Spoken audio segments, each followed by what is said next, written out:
Sebelum nanti waktu praktikum, saya mau memberikan suatu video mengenai penjelasan dari hukum Newton sendiri. Nah, kalian simak baik-baik. Kalau mau kalian catat juga boleh. Baik, Bu.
Kalian tonton kan, udah simak baik-baik kan?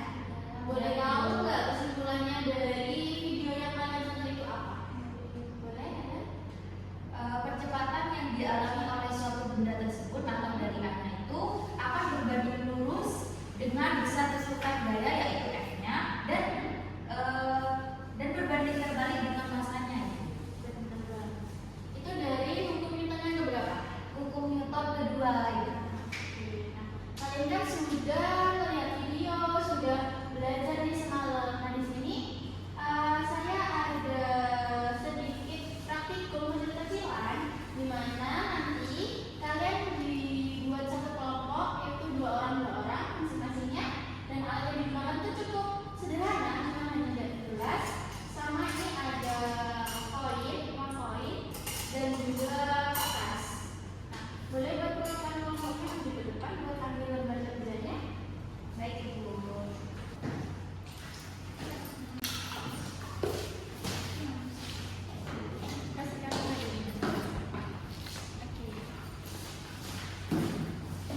Boleh kalian baca-baca dulu pada aktivitas yang pertama itu apa saja, boleh dipahami terlebih dahulu, dan nanti kita akan melakukan praktikumnya bersama-sama. Baik, Ibu. Oke, untuk praktikumnya kita tuh cuma membutuhkan alat yaitu dari gelas, koin, dan sama kertas PVS aja. Oke, buat langkah kerjanya dari praktikum itu kan sudah ada ya di lembar kerjanya kalian. Nah itu, jadi nanti kertas PVS-nya itu kalian taruh di atas meja dan posisi gelasnya itu tengkurap atau menutup seperti ini. Dengan ini gelasnya itu ada di atas kertas dan untuk koin-koinnya ini kalian taruh di sini di atasnya. Nah nanti kalian praktikum itu kalian geser ya buat kertasnya yang ada di bawah ini itu dengan dua cara. Ada yang cepat dan juga ada yang lambat. Jadi kalian tahu kalau misalkan kertasnya ditarik cepat itu gimana koin-koinnya, dan kalau kertasnya ditarik dengan lambat itu gimana koin-koinnya. Boleh berkumpul di depan buat praktikum bareng-bareng.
Gelas tidak ikut bergerak ketika kertas itu kalian tarik atau kalian akan pindahkan.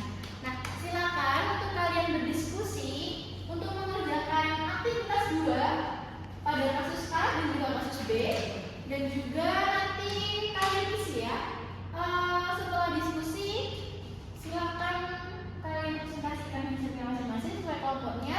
Nanti kita bareng-bareng melaksanain evaluasi diri dan juga refleksi untuk pembelajaran pada sore hari ini. Bisa dipahami? Paham Ibu. Silakan dikerjakan. Baik Ibu.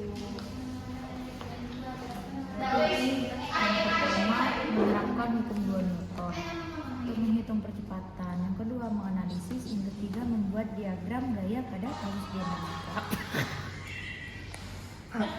Aplikasi aksi reaksi simplifikasi.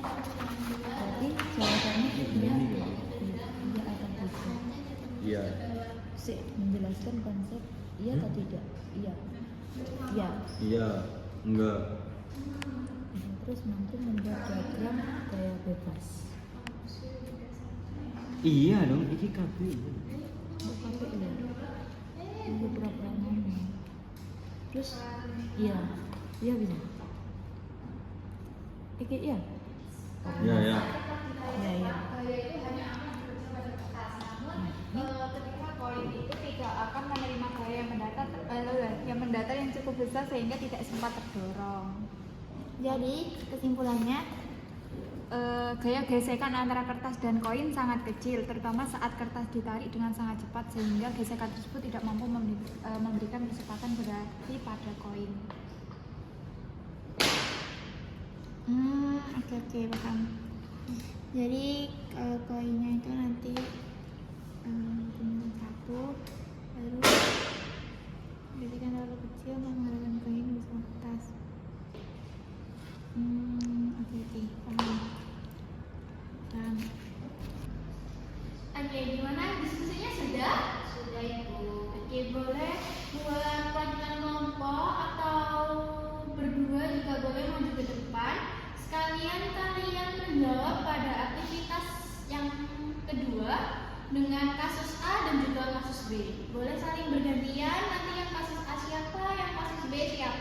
Boleh mau siapa dulu yang ingin maju? Saya ini. Oke, boleh Helen disilakan buat maju.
sebuah balok bermassa 4 kg dengan gaya sebesar 20 Newton ke kanan. Nah, selain ada massa dan gayanya yang mengurangi, di sini juga ada gaya gravitasinya sebesar 10 meter per sekon kuadrat, dan untuk gaya gesek yang dia berikan tadi berarti F-nya sama dengan 0. Nah, yang ditanyakan di sini adalah percepatan dan gaya Newtonnya itu berapa gitu. Jadi kita selesaikan untuk yang percepatan terlebih dahulu. Nah, untuk hukum Newton 2 kan di sini F sama dengan massa dikalikan dengan kecepatan. Yang mana F-nya di sini sudah diketahui sebesar 20 Newton. Untuk massanya 4 kg. Nah, untuk A kan tidak diketahui, jadi kita tulis A saja. Nah, setelah itu kita ruaskan teman-teman. Untuk A sama dengan 20/4. Yang mana hasil dari A sama dengan 5 meter per sekon. Jadi untuk percepatannya sebesar 5 meter per sekon kuadrat. Nah, untuk gaya Newtonnya sendiri kita menggunakan rumus sigma Fd sama dengan 0. Mengapa 0, teman-teman? Karena di sini gaya geseknya diabaikan. Jadi sigma Fy-nya itu sama dengan 0. Nah, untuk sigma Fy-nya N sama dengan gaya berat sama dengan 0. Nah, untuk gaya beratnya di sini kan 0, teman-teman. Jadi kita mendadaskan untuk N-nya. N sama dengan W. W itu adalah gaya berat. Yang mana gaya berat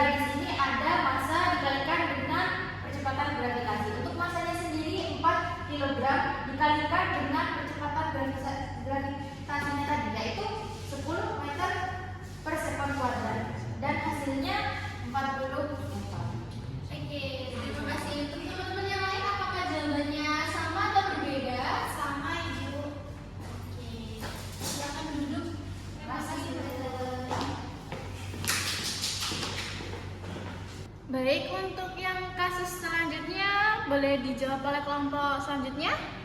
Oke, Rensi boleh maju ke depan.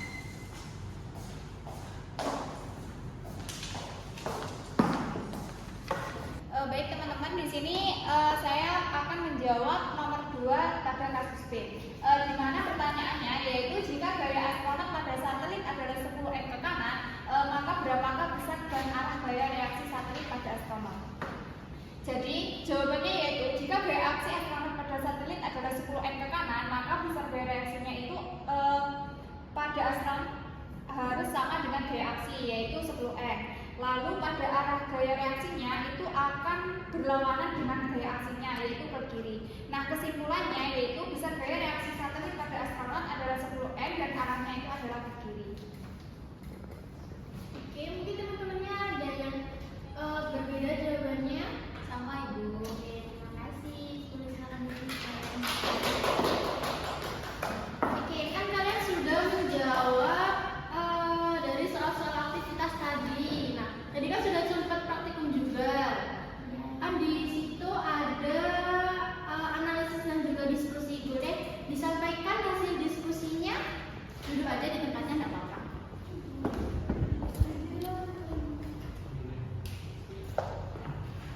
Apa kira? Diskusi. Iya, betul.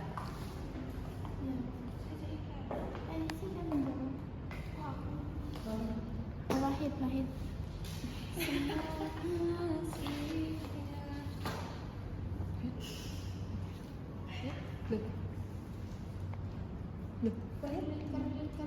Loh.